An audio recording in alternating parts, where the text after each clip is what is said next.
रहीम। आज हम अपने लेक्चर में टर्मिनोलॉजीज़ के बारे में पढ़ेंगे अबाउट रेस्पिरेटरी सिस्टम। कौन कौन सी टर्मिनोलॉजी के बारे में पढ़ेंगे?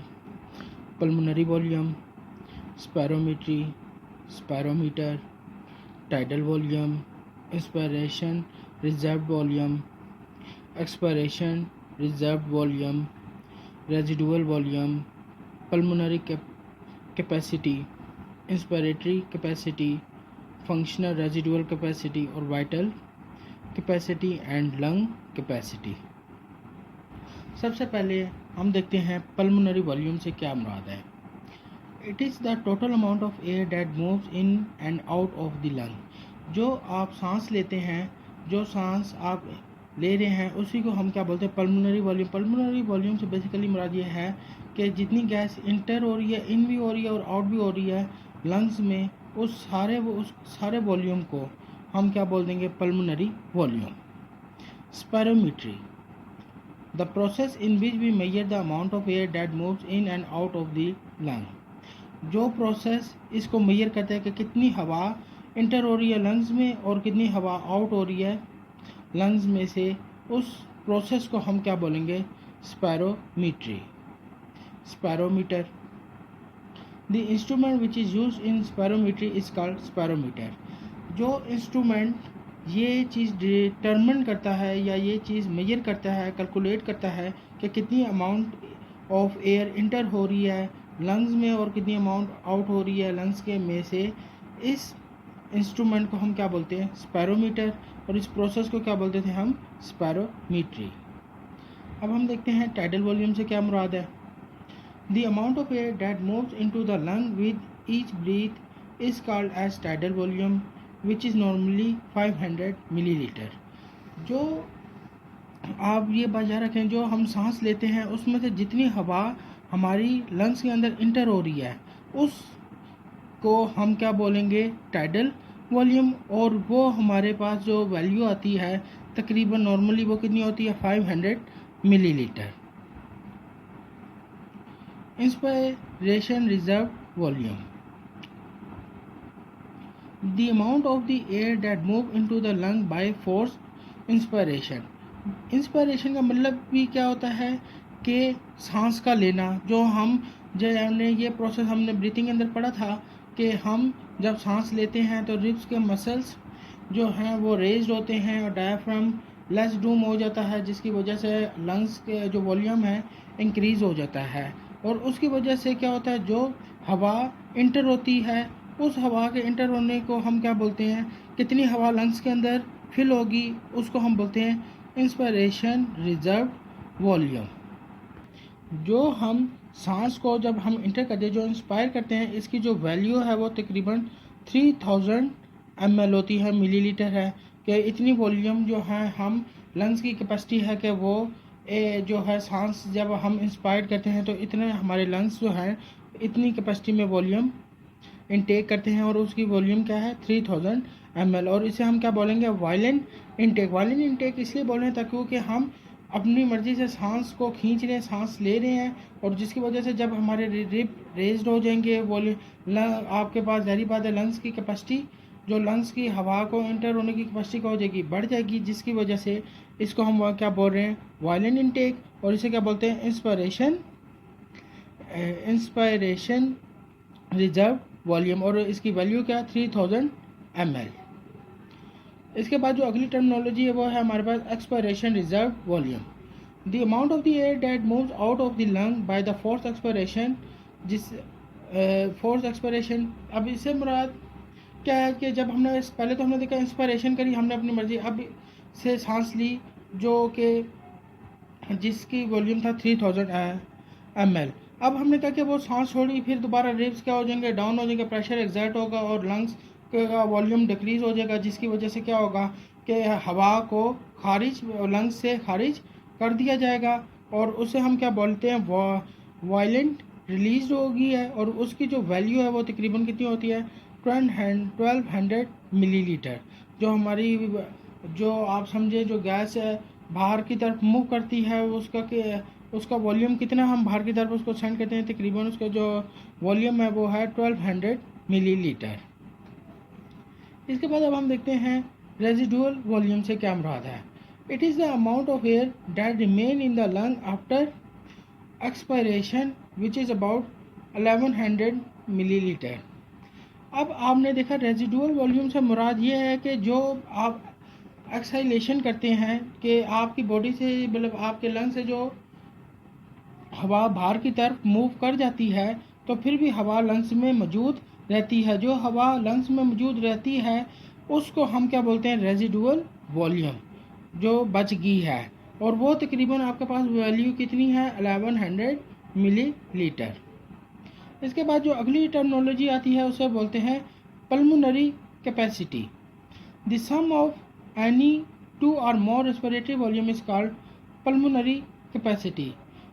बेटा किसी भी हम रेस्पिरेटरी वॉल्यूम ये से हमारा ये है कि अगर हम एक्सपायरेशन रिजर्व वॉल्यूम और इंस्पायरेशन रिजर्व वॉल्यूम का हम सम कर लें तो उससे जो हमारे पास लंग्स की कैपेसिटी आएगी उस कैपेसिटी को हम क्या बोलेंगे, पल्मोनरी कैपेसिटी बोलेंगे। कि जिसके टोटल सम को कि कितनी एक्सपायरेशन हुई और कितनी इंस्पायरेशन हुई है उसके सम को हम क्या बोलते हैं, पल्मोनरी कैपेसिटी। इंस्पायरेशन कैपेसिटी क्या होगी, it is the sum of tidal volume and inspiration reserve volume.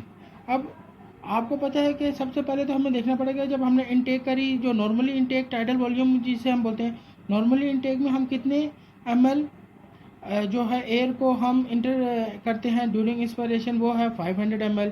और हमने देखा रिजर्व और जो आपकी इंस्पायरेशन रिजर्व वॉल्यूम में कि हम कितनी जो है इंस्पायरेशन कर सकते हैं वो कितने 3000 ml। तो टोटल इंस्पायरेटरी कैपेसिटी हमारे पास क्या हो जाएगी, 500 ml plus 3000 ml is equal to 3500 ml। तो इस पूरी कैपेसिटी को हम क्या बोलेंगे, इंस्पायरेटरी कैपेसिटी के इतनी जो है लंग्स की कैपेसिटी है कि हम इतनी सांस को एक ब्रीथ में इंटर लंग्स वॉल्यूम इतना वॉल्यूम इंटर कर सकता है, एयर का वॉल्यूम इतना इंटर हो सकता है, वो तकरीबन कितना 3500 millilitre. Vital capacity, it is the sum of tidal volume, inspiratory reserve volume और रेजिडुअल वॉल्यूम। वाइटल वॉल्यूम से मुराद ये सारे आपका हो जाएगा कि कितने वो आपके पास जो है इनटेक हुई है ऑक्सीजन, तो कितनी इनटेक हुई है एयर। देखते हैं 500 ml हमारे पास रेजिडुअल है। इंस्पायरेटरी की जो हमारे पास थी वो आपके पास आ जाती है 3000 मिलीलीटर। और जो आपके पास रेजिडुअल जो लंग्स में बचेगी जब आप आफ्टर एक्सपायरेशन कर लेते हैं, जब आप सांस बाहर निकाल भी लेते हैं, उसके बावजूद जो आपके लंग्स में कैपेसिटी रहती है कि इतनी एयर आपके पास मौजूद रहती है वो कितनी होती है, 1100 मिलीलीटर। तो अगर हम टोटल देखें कि हमारे पास लंग्स के अंदर जो एयर मौजूद रहती है तो वो कितनी आपके पास मौजूद रह सकती है, 4600 millilitre.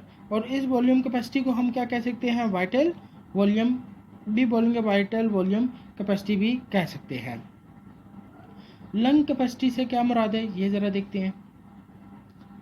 It is the sum of tidal volume, inspiratory reserve volume, expiratory reserve volume and residual volume. अब लंग कैपेसिटी से मुराद वो है कि कितने लंग्स इंस्पायरेशन कर रहे हैं और कितनी एयर को इंस्पायरेशन में इस्तेमाल हो रही है और कितनी जो है वो उसकी एक्सपायरेशन में एयर इस्तेमाल हो रही है। तो इसका मतलब ये है कि इसमें हमारे पास टोटल वॉल्यूम हमने टोटल करना है कि इंस्पायरेशन कितनी हो रही है और एक्सपायरेशन कितनी हो रही है। तो हमने सबसे पहले तो देखा कि नॉर्मल ब्रीथ में हमारे पास 500 ml है। जब हम सांस लेते हैं तो एयर जो इनटेक होती है रिजर्व वॉल्यूम जिसे वायलेंट इनटेक भी बोलते हैं वो हमारे पास 3000 ml है। फिर उसके बाद हमने ये भी देखना कि जो जब एक्सपायर हो जाती है एयर तो हमारे पास फिर भी जो है आपके पास जो बच जाती है एयर लंग्स के अंदर बच जाती है वो 1100 ml है। और जो आप एक्सपायर करते हो वो आपके पास जो आप बाहर खारिज करते हो वो कितनी है, 1200 ml। तो लंग्स की टोटल कैपेसिटी इन सब को सम करेंगे तो वो आ जाती है 5800 मिलीलीटर, जिसे आप क्या बोलते हो, लंग कैपेसिटी बोलते। ये सारी टर्मिनोलॉजीज थी ब्रीथिंग के बारे में कि जो ब्रीथिंग का मैकेनिज्म है जिसमें हम इंस्पायरेशन और एक्सपायरेशन को हमने जो पहले हमने डिस्कस किया है, ये उसकी टर्मिनोलॉजीज थी जिसके अंदर हमने लंग्स कैपेसिटी के बारे में भी डिस्कस किया, रेजिडुअल, ये आपने वाइटल कैपेसिटी होगी, inspiratory capacity, pulmonary capacity, residual volume, expiration reserve volume, इसी तरह inspiration reserve volume, residual volume, tidal volume, इनके बारे में आपको बताया गया ताकि आपको ये ब्रीथिंग मैकेनिज़्म पढ़ने में आसानी हो और आपको ये पता चल सके कि एयर जो है हमारी बॉडी हमारे लंग्स में कितनी इनटेक होती है और कितनी एक्सपायरेशन होती है, और साथ साथ आपको ये भी पता चल सके कि हमारी टोटल लंग कैपेसिटी कितनी है, रेजिडुअल वॉल्यूम कितनी हम इनटेक करते हैं और कितनी हम एक्सपायर करते हैं। इन टर्मिनोलॉजी से आपको अपनी लंग्स की कैपेसिटी के बारे में पता चलता है कि हम कितनी जो है एक ब्रीथ में सांस लेते हैं और उसके मुताबिक जो है हमारी जो बॉडी में जो गैसेस चेंज है वो कैसे हो रही हैं। अब हम बात करेंगे कंट्रोल ऑफ ब्रीथिंग की।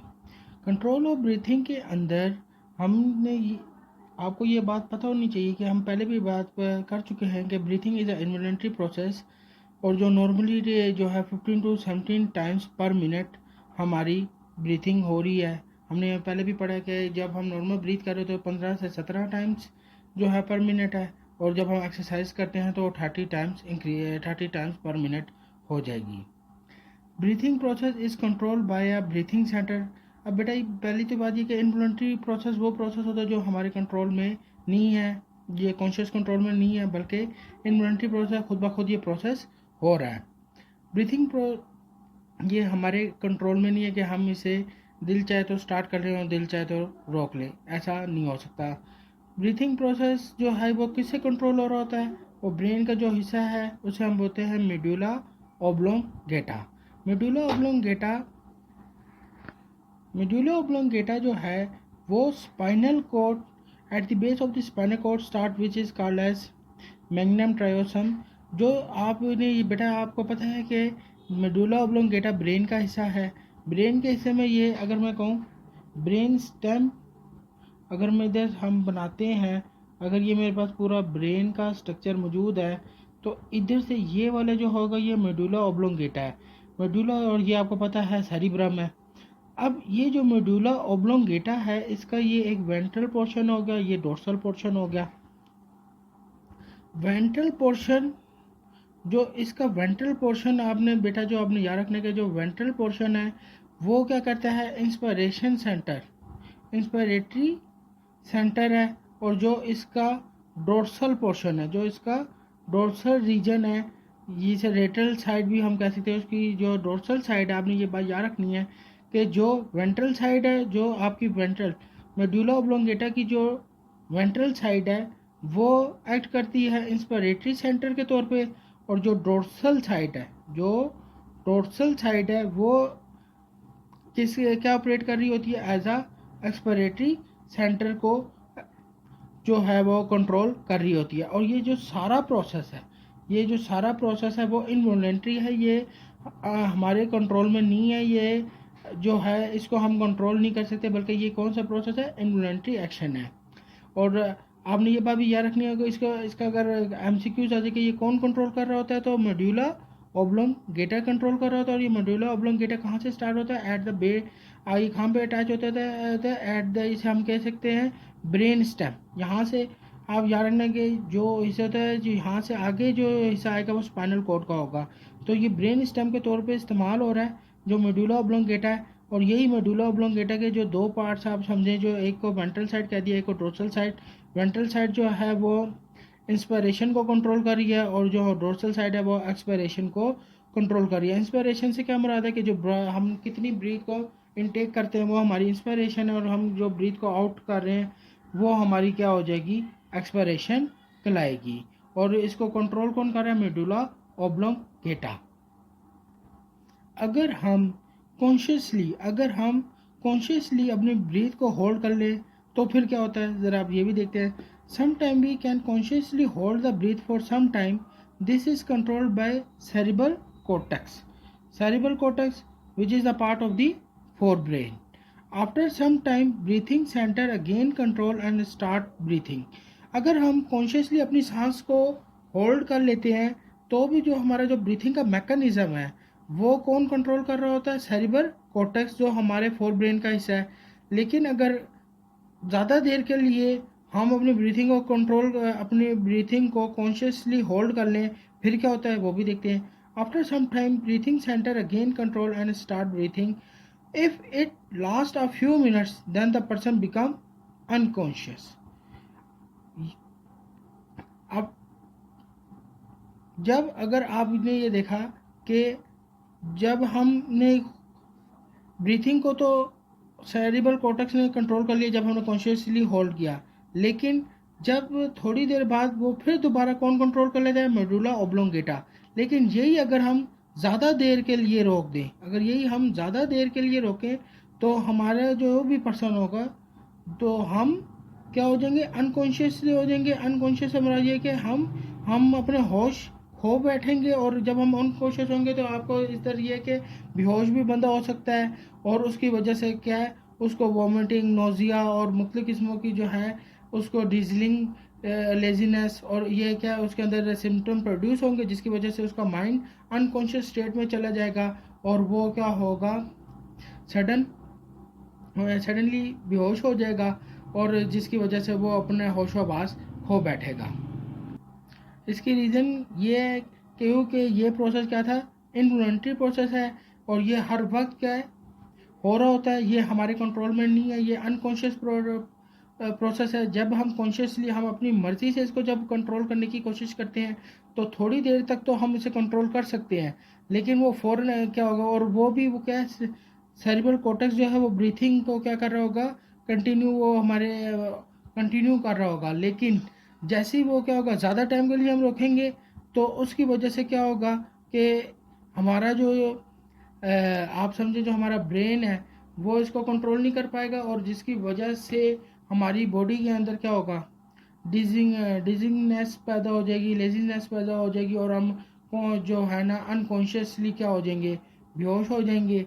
तो इस वजह से ये बात आपने याद रखनी है कि ब्रीथिंग जो है वो मेडुला ऑब्लोंगेटा कंट्रोल कर रहा होता है, और ये इनवॉलंटरी एक्शन है, ये हमारे कंट्रोल में नहीं होता. और अगर हम इसे कॉन्शियसली होल्ड करते हैं तो आफ्टर सम टाइम हम क्या हो जाएंगे, अनकॉन्शियस हो जाएंगे, और बेहोश भी हो सकते हैं.